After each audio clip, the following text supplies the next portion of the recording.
you beautifully sent me to the depths of consciousness that I had no idea that it went that deep. And now I'm like, is there more beyond that? We get to keep going? Boy, I think you could go forever. I mean, the answer to that is yes, absolutely. Yes. Uh, yeah, yes. You know, one of the things when I got to the Amazon that was really powerful was that I learned that the Amazonian people didn't treat ayahuasca just like an experience, but they treated it like an activity and an action. So, like something that you go into.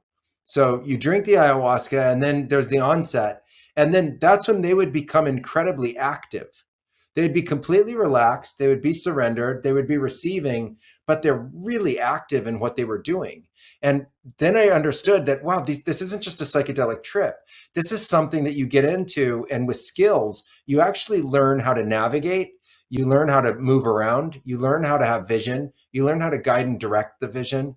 You learn how to support the space. You learn how to set up the space for others. You learn how to open up gateways and portals to be able to travel through the visions themselves. You learn different Mm. realms. So there are the water realms, there's the earth realms, there's the astral realms, there's unending mythological realms that can look like, anything out of some like crazy sci-fi movie, all the way to, stuff that you would read in the book written by ancients from 5 or 10,000 years ago.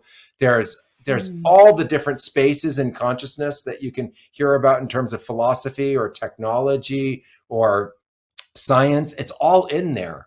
And once we get into that field, up until now, it was always explained to me as something that was truly infinite. And I've never found an end to that. It's been a constantly growing exploration.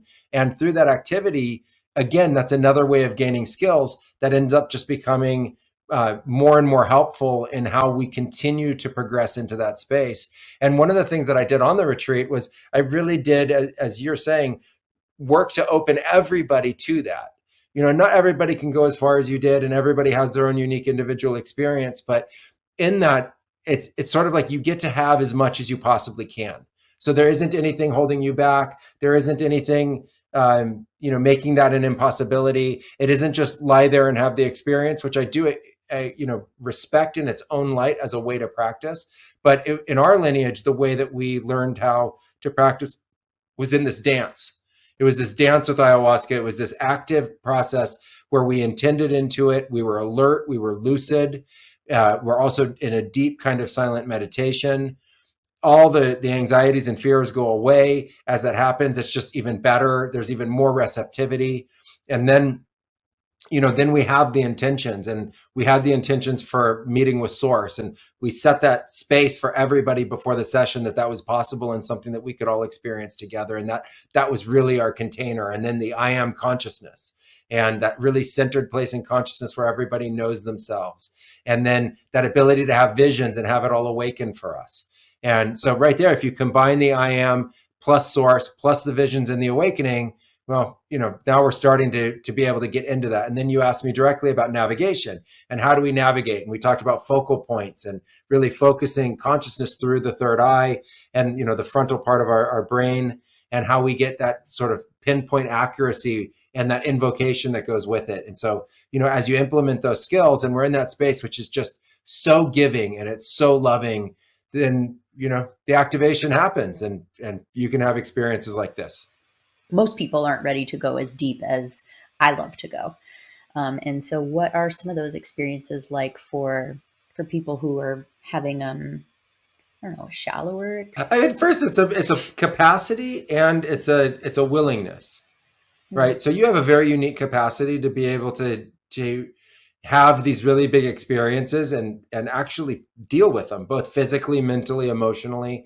And you like it, and you seek it, and you identify as a psychonaut, and you're willing to have hero doses of mushrooms and stuff like that, and actually gain from that experience. And lots of other people don't have that constitution and capacity, and they're a lot fragiler in that sense about those experiences, mm, or they become much more overwhelmed much quicker in those experiences. And so really it's about taking somebody to their limits, but not past it. When you take something past its limit, it breaks, right? If you stretch too hard Mhm. in yoga past your limit, you pull a ligament or you tear a muscle, you break. And if you push a crystal glass on its resonant frequency, it breaks. And so, the idea is to not break somebody. So what we want to do is take everybody to their natural limit. And so the experiences that people have that are common in that is, well, they're going to experience the onset of ayahuasca, which can be intense. So everyone's going to have at least some kind of intensity. Like, you're going to have to breathe through it. You're going to have to relax yourself. You might feel a little lost. It might get a little turbulent mentally as it's starting to turn on. You might get doubts or fears. And then there's the natural cleansing. So if you have things inside the body that need to be cleansed, as you raise vibration, those things that are of lower vibration have to come out. And so for some people, there's purging that goes along with that. But really, you can do it just through breath and relaxation, and more breath and relaxation and allowance. But a lot of people can't do that. And so it has to come out. Or they have toxins, chemical residues and stuff like that in their body Mm. that just also have to come out. But you've already done a lot of that work, right? I mean, you can't Mhm. compare yourself with somebody who's doing this for like the first or second time, right? Of And course. so there's difference in that sense. So there's that. And then, there's commonality that most people see geometric patterns and colors that are just phenomenal. Like, they're moving patterns. It's Mhm. kaleidoscopic. They're incredibly beautiful. You could spend a whole night just in them and be really content with that. But then there's also the manifestation of these shapes and beings within it. And some people are communicative with them. Some people call them spirits. Some people call them entities. Some people just call them energies. They don't know exactly how to relate to them. But then there's, bi-directional communication. So you can communicate with them and they can communicate back to you. I mean, one of the guys on the retreat, you remember, he said he experienced physical transplants of his body. Like, he had a knee Mm. replacement, shoulder surgery, a heart transplant, and got new eyes all on the same night. So I was asking for his physical healing, and that was his experience. And we're actually going to Mhm. get his results checked out with Western medical doctors and see how much transformation there was, how much of that was just pure vision versus how much has already manifested physically. And then, Mhm.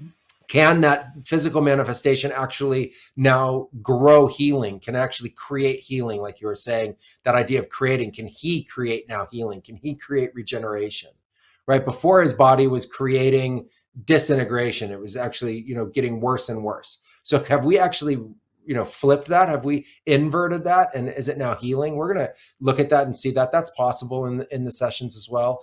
And then there are other people who completely opened up in their own way, and they saw divinity, or they saw spiral galaxies, they saw cosmos, they saw these incredible energies that people see, like nebulas, and I call them celestial beings and bodies. It's like consciousness Mm. plus galaxies. It's consciousness plus stars and planets, and so other people saw that, and it's really just opening somebody to all of that beauty to the level that they can go, and then backing off a little bit and then letting them go again. And you're just kind of building that capacity to go more and more. And like I said, fundamentally it's endless, but for, people who are novices to people who have more experience, there's always something incredible going on.